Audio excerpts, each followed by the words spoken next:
Dear students, आज के इस लेक्चर में हम 11वीं क्लास का गणित का 14वां अध्याय गणितीय विवेचन के बारे में बेसिक जानकारी हासिल करेंगे। प्रश्नावली 14.1 के उदाहरण हल करेंगे तथा प्रश्नावली 14.1 के प्रश्न हल करेंगे। तो गणितीय विवेचन की बेसिक जानकारी में सबसे पहले हम आते हैं कि कथन क्या होता है। कथन सबसे इम्पोर्टेंट जो है वो इस टॉपिक का कथन है। कथन के बारे में आप अगर समझ जाते हो तो जो है आगे कहीं पे भी आपको कोई परेशानी नहीं आएगी कि कथन है क्या, किसे कहेंगे। कथन जो है वो एक वाक्य होगा, या तो वो पूर्णतः सत्य होगा या पूर्णतः असत्य होगा, कथन कहलाएगा।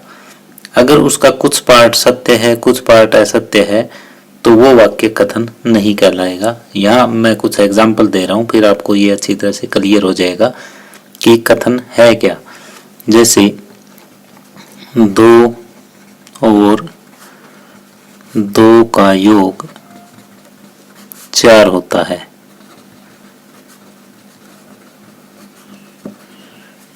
जैसे मैंने ये एक एग्जाम्पल लिया, तो 2 और 2 का योग 4 होता है, ये बिल्कुल सत्य है। अगर ये सत्य है तो इसका मतलब दिया गया वाक्य एक कथन है। तो इसको हम इंग्लिश में बोलते हैं स्टेटमेंट। तो दिया गया जो वाक्य है ये एक स्टेटमेंट है, या ये कह सकते हैं कि दिया गया वाक्य एक कथन है। अब एक और मैं लिखता हूं कि सभी अभाज्य संख्याएं विषम संख्याएं होती है। सभी अभाज्य संख्याएं विषम संख्याएं होती है।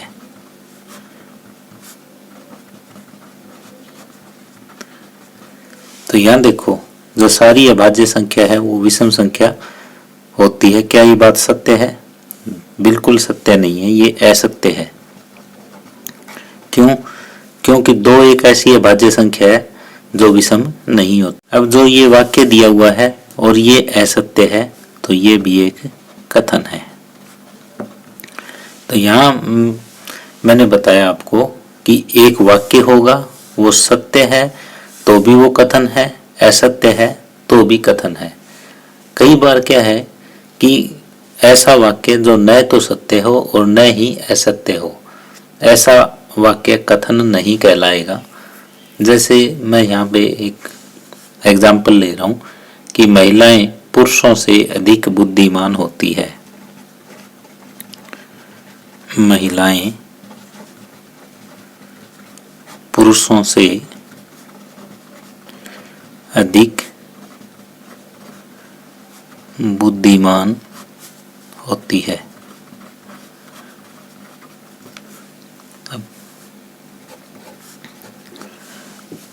कई लोगों की नज़रों में तो महिलाएं पुरुषों से अधिक बुद्धिमान होती है, लेकिन कई लोगों की नज़रों में पुरुष महिलाओं से ज़्यादा बुद्धिमान होते हैं। यानी हर कोई व्यक्ति इस स्टेटमेंट को सही नहीं कह सकता। किसी की नज़र में तो महिला पुरुष से अधिक बुद्धिमान हो सकती है और किसी की नज़र में पुरुष जो है वो महिलाओं से अधिक बुद्धिमान हो सकते हैं। तो ये जो वाक्य है ये कथन नहीं है। ये वाक्य न तो सत्य है और न ही असत्य है, तो ये वाक्य कथन नहीं है। तो अब आपको अच्छी तरह से क्लियर हो गया होगा कि कौन से वाक्य कथन है और कौन से वाक्य कथन नहीं है। अब यहाँ मैंने एक वाक्य लिखा है कि x और y का योगफल 0 से अधिक है। तो यहाँ हम ये सुनिश्चित नहीं कर सकते कि जो ये वाक्य है ये सत्य है या असत्य है, तो इसलिए ये कथन नहीं है। क्या रीजन दोगे? यहाँ हम यह सुनिश्चित नहीं कर सकते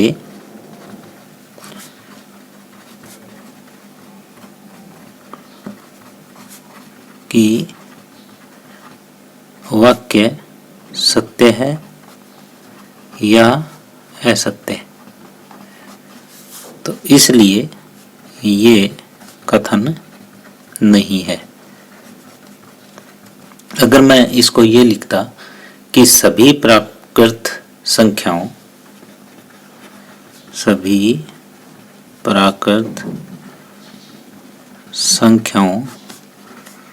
x और y का योगफल 0 से अधिक है। प्राकृत संख्या तो 1 से शुरू होती है, तो 1 और 1 का ही जोड़ जो है वो 0 से अधिक होगा।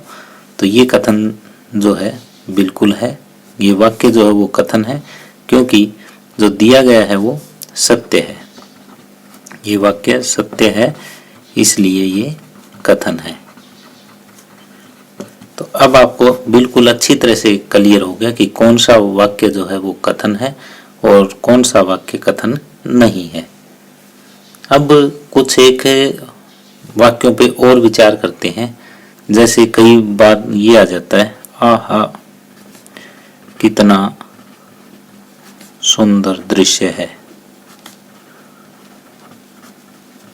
अगर ये आह आ गया तो यहाँ पे भी ये नहीं पता लग रहा कि वाक्य सत्य है या असत्य है। या ये कहे कोई दरवाजा खोलिए, यहाँ आदेश है, यहाँ पे विषम्य हमें प्रकट हो रहा है, यहाँ विषम्य है, यहाँ पे आदेश है। एक मैं और लेता हूँ, पर्सन वाचक अगर वाक्य हम लेते हैं, ये आदेश वाचक है, ये विषम्य वाचक है, ये पर्सन वाचक मैं ले लूँ कि आप कहाँ जा रहे हैं। तो इन तीनों वाक्यों में आप क्या देख रहे हो कि न तो ये सत्य है और न ही असत्य है, तो ये कथन नहीं है।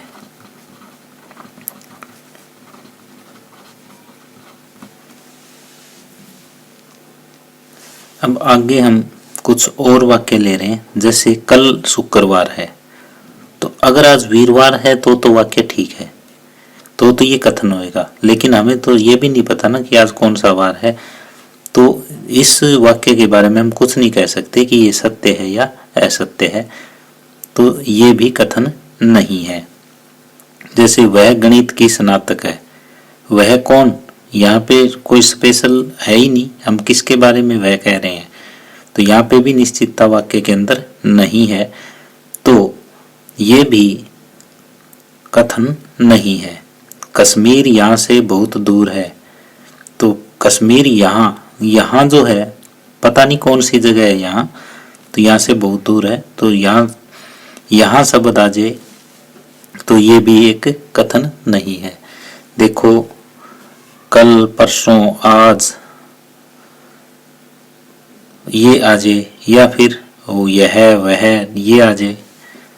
जैसे कल आ जाए, परसों आ जाए, आज आ जाए, यह आ जाए, वह आ जाए, यहाँ आ जाए, वहाँ आ जाए। जिस वाक्य के अंदर ये आ जाते हैं तो वहाँ निश्चितता नहीं होती और ये भी कथन नहीं होते, ये कथन नहीं होते। जिन वाक्यों में ये चीजें आ जाती है वो भी कथन नहीं होते। तो अब आप बिल्कुल अच्छी तरह से समझ गए हैं कि कथन कौन से हैं और कथन कौन से नहीं है। तो अब आगे ये आता है कि कथन को लिखते कैसे हैं।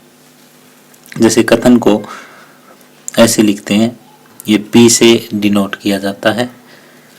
अगर एक से ज़्यादा है तो PQR किसी से भी कर लो, और लिखने का तरीका ये है, इसके बाद ये 2 डॉट लगेगा और कोई भी कथन आप बोलो वो यहाँ पे मैं लिख देता हूँ कि आग सदैव गर्म होती है, आग सदैव गर्म होती है। तो आग तो हमेशा ही गर्म होती है, बात सत्य सत्य, तो ये कथन है और कथन लिखने का तरीका ये है। तो डियर स्टूडेंट्स, मैं उम्मीद कर रहा हूँ कि आपको ये वीडियो पसंद आ रही होगी। यदि आपको ये पसंद आ रही है तो प्लीज़ इसे लाइक करें और शेयर करें, और अभी तक आपने इस चैनल को सब्सक्राइब नहीं किया है तो प्लीज़ इसे सब्सक्राइब कर लें। अब आगे उदाहरण नंबर 1 है, जांचिए कि निम्नलिखित वाक्य कथन है, अपने उत्तर को कारण सहित दें। तो डियर स्टूडेंट्स, आपने यदि इसकी थ्योरी को अच्छी तरह से समझा है तो न तो उदाहरण नंबर 1 में आपको कहीं परेशानी आएगी और न ही प्रश्नावली 14.1 में कहीं आएगी। अगर आपको ये लगता है कि कहीं थोड़ा बहुत भी कथन के बारे में आपको थोड़ी बहुत भी कहीं कमी है तो इस वीडियो को एक बार शुरू से दोबारा देख लें जो कि थ्योरी दी हुई है और फिर ये उदाहरण करें, तब आपको बेनिफिट होगा। अगर आपको ये अच्छी तरह से समझ आ गया कि कौन सा वाक्य कथन है और कौन सा वाक्य कथन नहीं है तो यहाँ आपको बिल्कुल भी परेशानी आने वाली नहीं है। तो पहला पार्ट देखते हैं, 8 6 से कम है। तो ये वाक्य जो है वो देखो बिल्कुल असत्य है। ये लिखो कि ये वाक्य असत्य है। जब कोई वाक्य सत्य हो या असत्य हो तो वो एक कथन होता है। असत्य क्यों है? क्योंकि 8 हमेशा 6 से अधिक होता है। अगर ये वाक्य असत्य है तो ये एक अतः ये वाक्य एक कथन है। आपको ऐसे लिखना है, कोई भी वाक्य या तो सत्य है या फिर असत्य है तो वो एक कथन होगा। अगर वाक्य को हम सत्य या असत्य नहीं कह सकते तो उस समय वो एक कथन नहीं होगा। अब दूसरा भाग है, प्रत्येक समुच्चय एक परिमित समुच्चय होता है। तो ये वाक्य भी बिल्कुल असत्य है। ये लिखोगे कि ये वाक्य असत्य है। क्यों है असत्य? क्योंकि कुछ समुच्चय ऐसे होते हैं जो परिमित नहीं होते। क्योंकि ऐसे भी कुछ समुच्चय होते हैं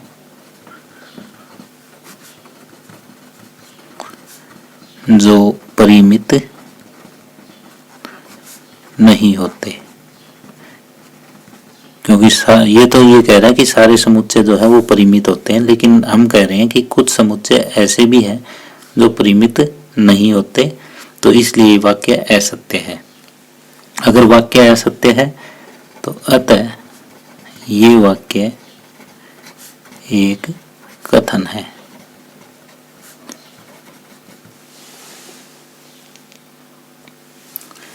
अब सूर्य एक तारा है। वैज्ञानिक रूप से भी हमें पता है, सिद्ध किया हुआ है कि सूर्य एक तारा है, इसलिए ये वाक्य सत्य है। अगर वाक्य सत्य है तो भी एक कथन होगा। ये क्या लिखोगे? यह वैज्ञानिक रूप से सिद्ध किया गया है कि सूर्य एक तारा है, इसलिए दिया गया वाक्य सत्य है। अगर ये वाक्य सत्य है तो इसलिए ये वाक्य एक कथन होगा।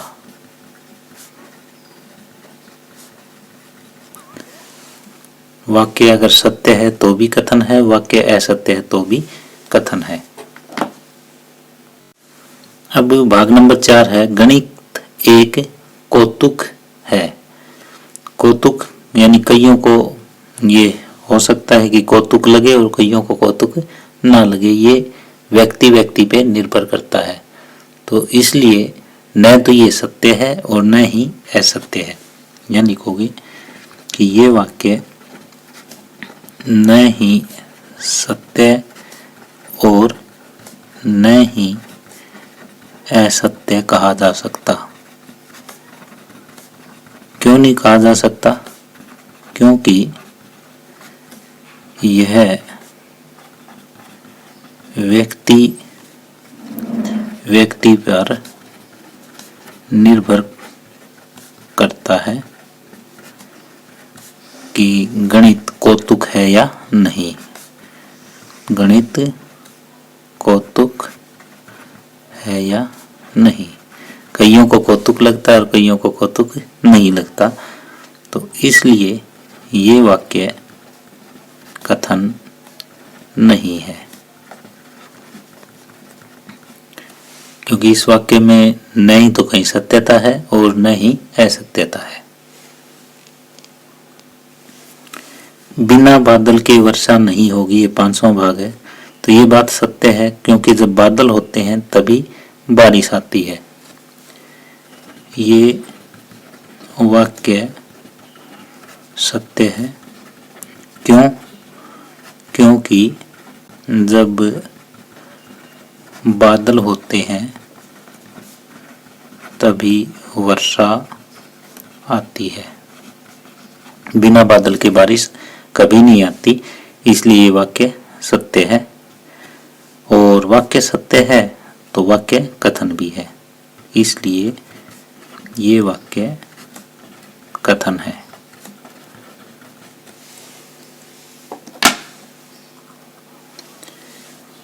अब छठा भाग है, यहां से चेन्नई कितनी दूर है।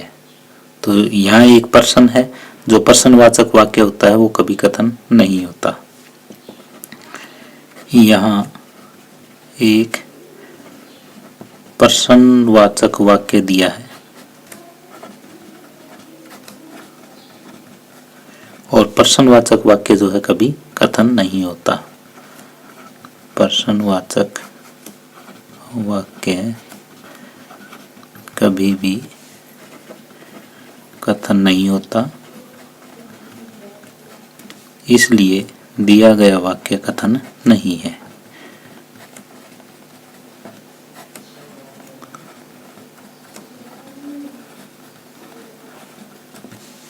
तो इस तरह से उदाहरण नंबर 1 कंप्लीट हुआ।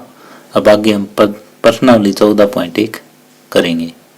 आगे प्रश्नावली 14.1 का पहला सवाल है, निम्नलिखित वाक्यों में कौन से कथन है, अपना उत्तर कारण सहित दें। पहला है कि 1 महीने में 35 दिन होते हैं। तो 1 महीने में 35 दिन, तो कोई ऐसा महीना नहीं होता कि जिसमें 35 दिन हो। या तो 28 दिन होते हैं, या 29 दिन होते हैं, या 30 दिन होते हैं, या 31 दिन होते हैं। 35 दिन का कोई महीना नहीं होता, तो इसलिए दिया गया वाक्य है वो असत्य है। यहां लिखेंगे, दिया गया वाक्य असत्य है। क्यों है? क्योंकि ऐसा कोई महीना नहीं होता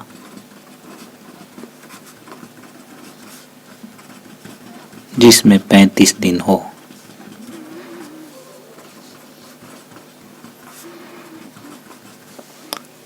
तो अगर ये वाक्य असत्य है तो ये वाक्य कथन है। या तो वाक्य सत्य है तो कथन होगा, या वाक्य असत्य है तो कथन होगा। दूसरा भाग है, गणित एक कठिन विषय है। तो गणित एक कठिन विषय, ये तो व्यक्ति व्यक्ति पे निर्भर करता है। तो ये वाक्य जो है न तो सत्य है और न ही असत्य है। ये वाक्य न ही सत्य है तथा न ही असत्य है, क्योंकि यह एक व्यक्तिपरक वाक्य है,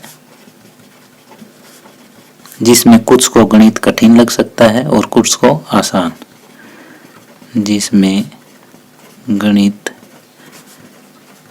कुछ व्यक्तियों को कठिन लग सकता है तथा कुछ को आसान लग सकता है। इसलिए ये वाक्य न तो सत्य है और न ही असत्य है। तो जो वाक्य न ही सत्य हो न ही असत्य हो तो वो कथन नहीं होगा। तो ये वाक्य कथन नहीं होगा।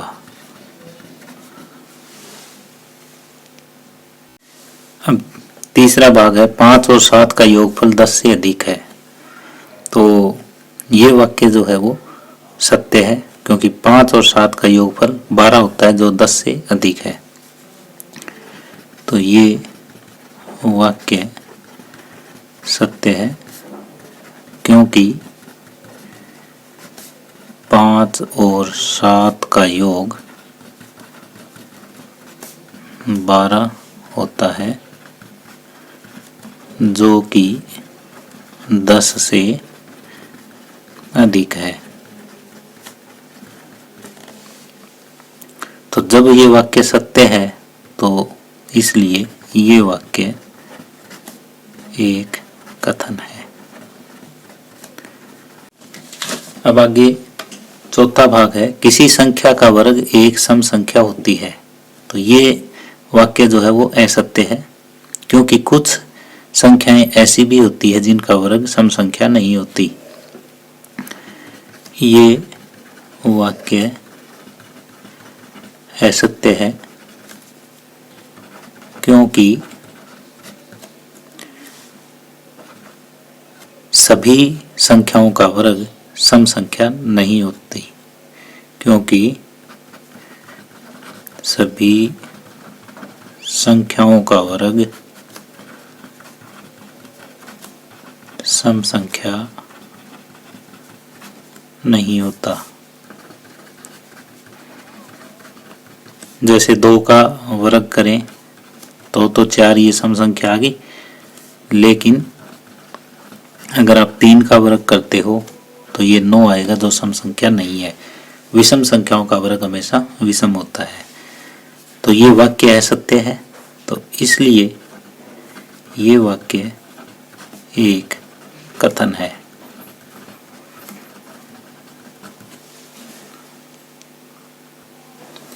पांचवा भाग है किसी चतुर्भुज की भुजाएं बराबर यानी समान लंबाई की होती है। तो सिर्फ समचतुर्भुज में और वर्ग में ही भुजाएं जो है वो समान लंबाई की होती, बाकी नहीं होती। तो ये वाक्य असत्य है। ये वाक्य असत्य है, क्योंकि सभी चतुर्भुज की भुजाएं समान लंबाई की नहीं होती।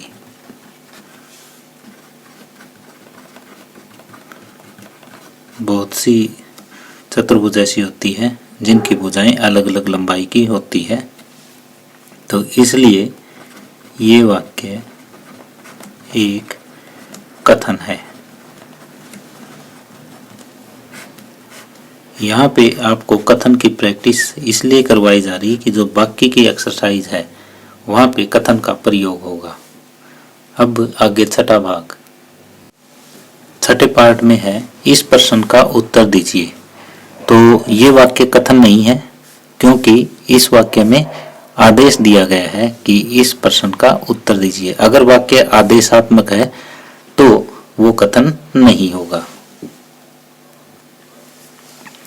सातवां भाग है -1 और 8 का गुणनफल 8 है। तो -1 और 8 का गुणनफल तो -8 होता है। तो दिया गया वाक्य जो है वो असत्य है। ये वाक्य असत्य है, क्योंकि -1 और 8 का गुणनफल -8 होता है। दिया गया वाक्य कथन है। अगर वाक्य सत्य हो तो भी दिया गया वाक्य कथन होगा, अगर वाक्य असत्य हो तो भी दिया गया वाक्य कथन होगा। अब आठवां भाग है किसी त्रिभुज के सभी अंतः कोणों का योग 180 डिग्री होता है। तो ये वाक्य सत्य है, क्योंकि त्रिभुज के तीनों अंतः कोणों का योग 180 डिग्री होता है। ये वाक्य सत्य है, क्योंकि त्रिभुज के तीनों अंतः कोणों का योग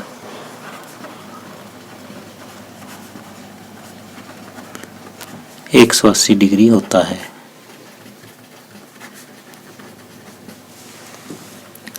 तो इसलिए ये वाक्य एक कथन है।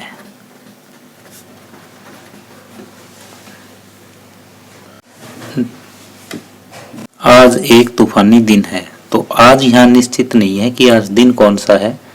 तो यहाँ अगर मैंने बताया था आपको कल आ जाए, आज आ जाए, परसों आ जाए, तो इस टाइप अगर वाक्य आ जाए तो वो कथन नहीं होता। तो यह वाक्य न तो सत्य है और न ही असत्य। तो इसलिए यह निश्चितता नहीं है, ये कह दो, क्योंकि आज जो है वो निश्चित नहीं है,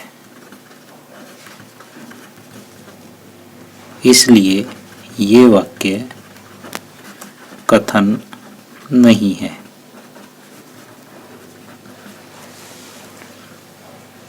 सभी वास्तविक संख्याएं सम्मिश्र संख्याएं होती है। तो ये वाक्य सत्य नहीं है, ये वाक्य सत्य नहीं है, क्योंकि कुछ वास्तविक संख्याएं ऐसी होती है जो सम्मिश्र नहीं होती, क्योंकि कुछ वास्तविक संख्याएं सम्मिश्र नहीं होती।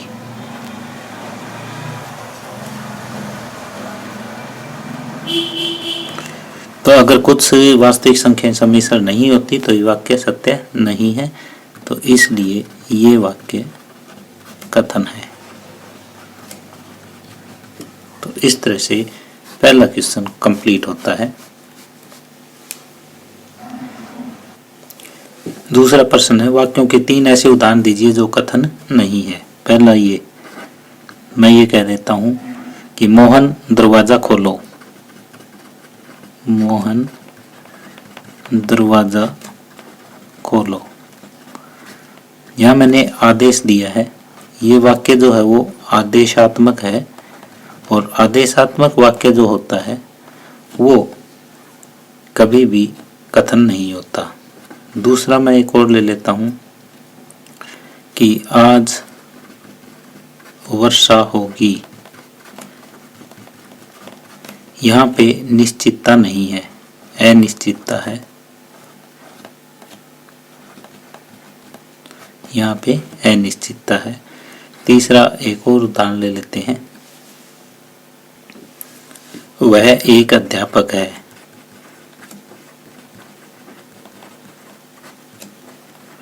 यहाँ हमें ये नहीं पता चल रहा कि वह अध्यापक है या नहीं है। यहाँ वाक्य से स्पष्ट ही नहीं है कि वो है कौन। यहाँ पे भी अनिश्चितता है।